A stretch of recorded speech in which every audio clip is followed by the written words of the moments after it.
मेरा नाम है सफ़िया बिनते ज़ाकिर हुसैन। मेरा वतन का नाम है रेनीगुंटा। मैं असफ़ुल अव्वल की तालिबा हूँ। नहमदुहु व नुसल्ली अला रसूलिल करीम, अम्मा बाद, फ़अऊज़ु बिल्लाहि मिनश शैतानिर रजीम, बिस्मिल्लाहिर रहमानिर रहीम। कुल्लु नफ्सिन ज़ाइक़तुल मौत। आपके सामने मैं ये मौजू लेकर ठहरी हूँ, उसका नाम है मौत और क़यामत। इस हकीकत से कौन वाकिफ़ नहीं है। ये दुनिया और दुनियावी ज़िंदगी चंद रोज़ की है। इंसान इस दुनियावी ज़िंदगी में एक मुकर्ररा मुद्दत के लिए पैदा किया जाता है और अपनी मुकर्ररा मुद्दत ख़त्म हो जाने के बाद मर जाता है। इंसान की दुनियावी ज़िंदगी की हैसियत क्या है?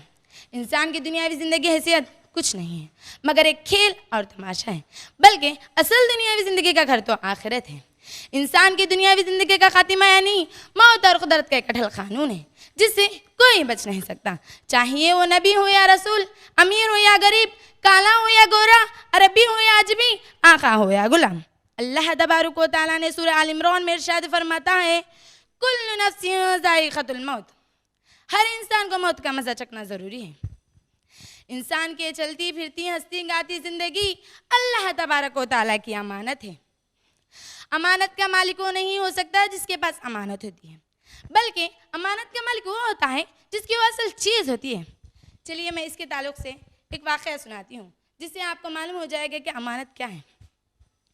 किसी ज़माने में एक दीनी आलिम मर्द था। अचानक उनकी बीवी का इंतकाल हो गया। उनको अपनी बीवी की मौत और उनकी जुदाई की इस कदर तकलीफ आ गई, वो गम के मारे निढाल हो गए थे। उन्होंने अपने आप को अपने मकान में बंद कर लिए। न किसी से मुलाकात करते थे, न किसी से गुफ्तगू करते थे, न किसी आवाज़ से घर से बाहर निकलते थे। एक मरतबा एक औरत ने उनके दरवाजे पर आई और आवाज़ दी। उन्होंने बाहर नहीं निकले। उस औरत ने कही, आपसे मैं एक मसले का जवाब चाहती हूँ। अगर आप इस मसले का जवाब नहीं देंगे तो मैं इस जगह से नहीं हटूँगी, चाहिए मेरी जान भी चले जाए। तो उस वक्त आलिम ने मजबूर तौर पर बाहर निकलाए और कहा, पूछ, क्या पूछना चाहती हूँ? तो औरत ने कही, अय जनाब, एक मरतबा एक औरत ने मेरे पास आई और अपनी कीमती ज़ेवर को बतौर अमानत मुझे दे गई, लेकिन अचानक आज वो बगैर इत्तला के मुझसे ले गई। उस कीमती ज़ेवर मेरे हाथ निकल जाने से मुझे इस कदर गम है कि मैं क्या करूं? तो आलिम ने कहा, क्या तू पागल हो गई हो? वो जिसकी अमानत थी वो अपनी चीज़ वापस ले गई, तो तुझे इस कदर गम करने का क्या हक़ है? तो औरत ने कही, यही तो बात है, आपकी बीवी की ज़िंदगी भी तो अल्लाह तबारक व तआला की अमानत थी। जब अल्लाह तबारक व तआला ने अपनी चीज़ को वापस ले लिया, तुझे इस कदर गम करने का कैसे दुरुस्त हो सकता? मुअज़्ज़ज़ सामिऊन व सामियात, देखिए, जब इंसान को मौत आती है तो ना उसकी दौलत बचा सकती है और ना है उसकी फ़ौज, ना मुक़ीम को देखती है और ना ही मुसाफिर को। किसी शायर ने क्या ही खूब कहा, आ जाती है वहाँ मौत जहाँ घर नहीं होता, आ जाती है मौत जहाँ घर नहीं होता, बहुतों को कफन तक भी मैसर नहीं होता। चलिए मैं इसके बाद क़यामत के मंजिल के बारे में बताती चलूँ। क़यामत का इल्म तो सिर्फ अल्लाह तबारक व तआला के अलावा किसी को नहीं है।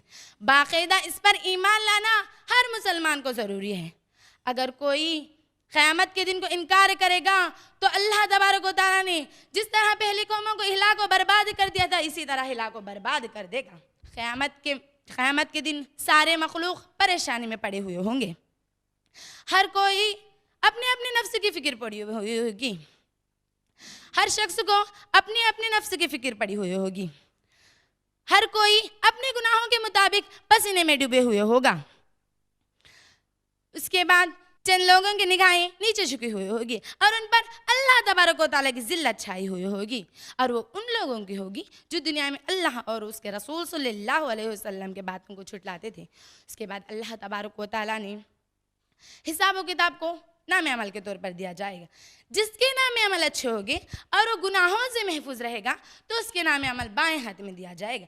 जिसके नाम अमल बुरे होंगे तो उसके नाम अमल बाएं हाथ में दिया जाएगा। जिस शख्स के नाम अमल बुरे होंगे तो उसके लिए जहन्नम नसीब कर दी जाएगी। हदीस में आता है कि नबी करीम सल्लल्लाहु अलैहि वसल्लम ने फरमाया, क़यामत के दिन